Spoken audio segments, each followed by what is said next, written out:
Junkyard Batman, Chapter 3. That night, I have Al drive me into the heart of Gotham. We take a station wagon, and in the back is a military duffel bag with my Batman gear stuffed inside. I figured if things get dicey, I can get changed in a phone booth or something and ditch the civilian clothes in a dumpster. I don't have my phone or any identification, just some cash and change for the bus.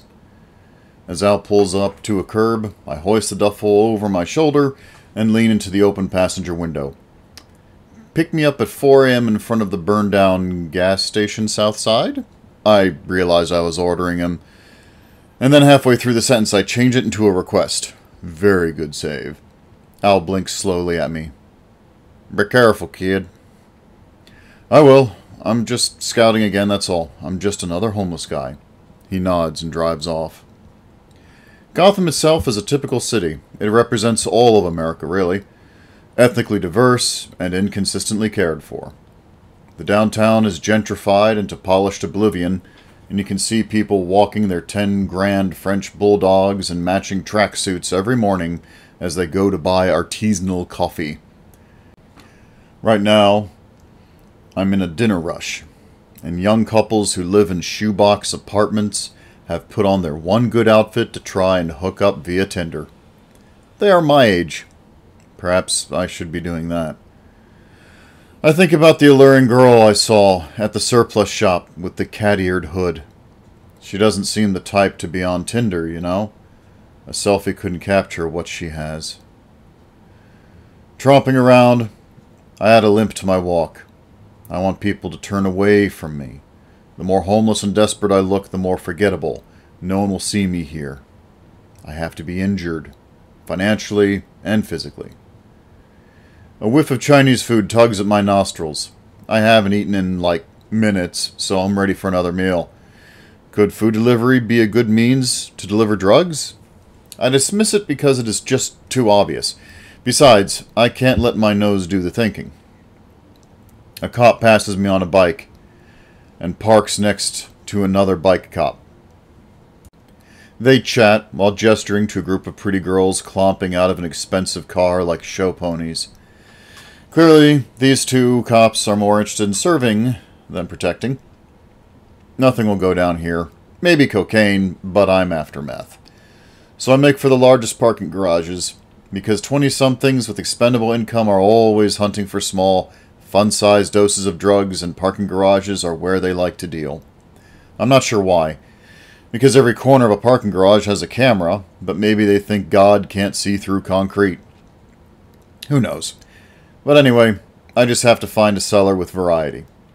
I sit on my duffel bag next to the elevator for a bit, maybe an hour. I slouch with my head down and a ball cap obscuring my face, but by the time it is 9 p.m., I've still got nothing. I am peckish now, watching everyone stroll to their cars with styrofoam leftovers. I smell Thai, barbecue, and pasta. Spying a vending machine across the parking lot, I rustle through my pocket to count my change. That's it. I have to get something. Someone just walked by with Greek. Hauling my bag, I walk with more purpose than I should. Getting closer to the vending machine, I see a kid with an empty backpack stroll up to it. He doesn't even put change in. Punching a few buttons, an entire row of yellow chip bags rolls out and falls. An entire row. What is this devilry, and how can I learn it? It dawns on me. The vendor delivery truck drops off the goods. They leave the nearest slots open, so no one will ever try and buy from that particular row. Then, when the pickup happens, someone punches in some programmed code and the whole row vomits out. And in the chip bags are the goods. I'm hoping meth. I mean, you know what I mean. I duck behind a concrete pillar as the kid stuffs the pile of chip bags into his backpack. Glancing around quickly, he darts off. I follow. He's tough to keep up with as he leaves the garage and dips between couples and groups of laughing friends leaving the fancy bars. But I barrel through, earning a few looks from people for my rudeness. Turning down an alley, he leads me off of the main street and into the uglier bones of Gotham. It always amazes me how a single turn of the heel will land you in wet garbage and spent needles when you are in the pristine parts of Gotham. The city just cares that you can go down one street and think you're among wealth. The kid is also spry. He comes to a chain-link fence and climbs over it like it is nothing. He proceeds down the alley over the other side and zips to the left out of sight.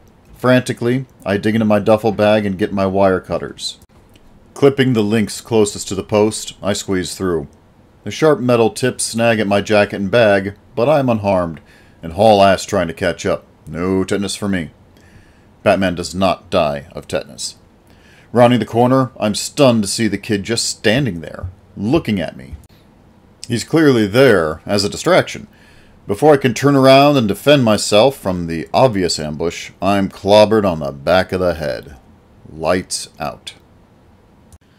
Well, tetanus might not kill me, but I'm going to die, and I'm more angry than scared. Angry at myself for being so bad at following people. Angry at myself for not seeing the ambush coming. Angry that Al will sit in his station wagon, worrying. Angry that Uncle Lou moved here for nothing. Angry that I'm going to die without doing enough. Angry that I'm going to die strapped to a chair, naked. The concrete room has several drains placed all around on the floor like a butcher's abattoir. The AC is frigid, and my duffel bag and torn clothes are flopped in a corner. And they are smart enough, whomever this is, to strap down my ankles to the chair's legs as well as bind my wrists together behind the back. The steel door in front of me clanks, then swings open with a high-pitched whine. A mountain of muscle walks in wearing spandex and a luchador's mask. I stifle a laugh. This is the guy who gets to kill me? Another clown. First Joker, then this guy. Leaving the door open behind him, he looks me over. I can't read his expression from under his wrestling mask, so I wonder if he is deciding whether or not to bench press me before chopping me up. Then he slowly nods. Bane? Someone behind him, outside the room, hands him a cell phone. They exchange words in Spanish. I know enough to understand that this luchador has been waiting for this call. "Okay?" he asks. He's got a smooth tenor voice. I can't hear the voice on the other end of the phone, but he's nodding receptively. When he hangs up, he crushes the phone in his hand, which impresses me, because it is, after all, Nokia. "So why are you following us?" he asks me in crisp English. Walking around me in a circle, he motions for the door to be closed. It clanks shut. "Just you and I are here now. No one is listening. No one will come, just us two," he says, like I didn't know. He thinks he is scaring me, and he is. But he's also given me a chance to watch his body move. He's a seasoned fighter, has a strong core and a barrel chest. His shoulders are heaped with muscle. A mix of cardio and powerlifting has given him a strong back, but he favors his left knee. Something happened to it, and it still bothers him. I wonder if I should keep my yap shut like I did with Sheriff Gordon. Granted, Gordon figured me out pretty quick, so maybe I should distract this wrestler by engaging in conversation. "I just wanted some chips," I confess coyly. "You lie," he sneers. "Nobody likes salt and vinegar. That's why we picked them." Huh. He might just give me everything, since he's convinced I'm going to die anyhow. Perhaps I can work on an exchange of information before I figure out the not dying part. "The meth comes from the vendor? Someone with a vendor machine key?" He stops walking and just looks at me. I press on. "How many machines? What locations?" His posture takes on a gesture of disbelief. "You do realize that you are tied to the chair naked, not me." "I got you right where I want you," I say. I wriggle a bit for emphasis, but also to test my straps a bit. The one by my right leg gives a little. Stepping at me, he grabs my head. His whole hand covers the top of my skull, and he cranes me up to look at him. "How do you want to die?" he asks. "Gunshot to the heart while standing on white tile," I answer. It is the most honest thing I've ever said. I'm pretty sure he doesn't know what to make of me. He lets me go. "Why are you after our distributor?" "It's meth, man. Do I need another reason? It needs to be stopped." "It can't be stopped. The demand is constant. Now that opioids have been reined in, people are clamoring for it. And with the borders intermittently closed, the domestic market is wild. He speaks like a businessman. You do it? I ask. Honestly, the guy takes care of himself, so I'd be stunned. He shakes his head. No one on my crew is permitted to touch anything unnatural like that. So we agree, I smile. He leans into my face. His breath is minty. And winter fresh? And what more ethically reasonable source of income do you propose for the illegal immigrants and abused migrants under my protection, Selling white folk their poison also carries a level of poetic justice. He straightens up, rearing to his full height. It's hard to gauge how big he is from the rickety wooden chair, but I'm certain he is taller than me and hauling 50 more pounds. Machines pick their strawberries now. Full-time jobs with medical benefits are a thing of the past. We live with 4, 5 families per townhome on the outskirts of town while taking public transportation that crashes or arrives late, if at all. This revenue stream you seek to interrupt is reliable, profitable, and put to good use. Braces, cancer screenings, home care, hospice, schooling. He catches himself on his soapbox and sighs. I can see his passion, but something occurs to him, and his massive shoulders slump. I'll make it gentle. We'll send you off painlessly. Pick your poison. Heroin? We can send you off with heroin. Like I said, gunshot to the heart while standing on. I don't use guns. I hate guns. A coward's tool, he snaps. Seems we have something in common. Thinking a moment, I consider his luchador mask. This is how he chooses to present himself to me, and possibly his crew. Now, if I remember the Spanish channel correctly, luchadors come in 2 flavors. The good guys and the bad guys. So far, this guy thinks he is a good guy, which means he adheres to good guy codes. This isn't a torture chamber or kill room. This is a wrestling ring. And he is his own audience. Right, I say. Guns are for cowards and fools. What was the saying? God made men, but cult made men equal? I flex against the chair, showing off my muscle. I'm not him. But I'm bigger than most, and I bench plenty. I've got to entice him. Lesser men equal to greater men? Then you want to die with a beating? He cracks his knuckles. It's now or never. You sure you can handle that? With me tied to the chair and all? I give it my all. Pulling against the straps, I snarl and spit and tug and wriggle, and the front right leg of the chair cracks free. My right leg is free! I swing it at him. Come here so I can kick you, I yell. He laughs. It is honestly a warm, mellifluous laugh. He bangs on the door. It opens, and he gives stern instructions in Spanish. Thankfully, he repeats them so I get the gist. Basically, he told his boys that if I walk out of this room, I'm free to go. Then he closes the door again. You, me, the first one to that door wins. Walking behind me, he undoes my wrists. Stepping back, he lets me untether my left leg. Wearily, I stand and stagger clear of him. For a moment, I think of running for the door. But no, that would cheapen this moment. He wants a fight.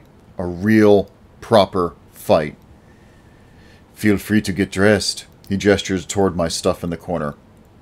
Nah! I haul off and punch him. He dips away, and my knuckles barely connect. I keep advancing, swinging haymaker after haymaker. He dodges or blocks them with his forearms. They are like trees. Kneeing for his groin, I only glance his inner thigh. He headbutts me, and the world goes white. Both his arms are around me now. I'm off the ground, but being naked has its advantages.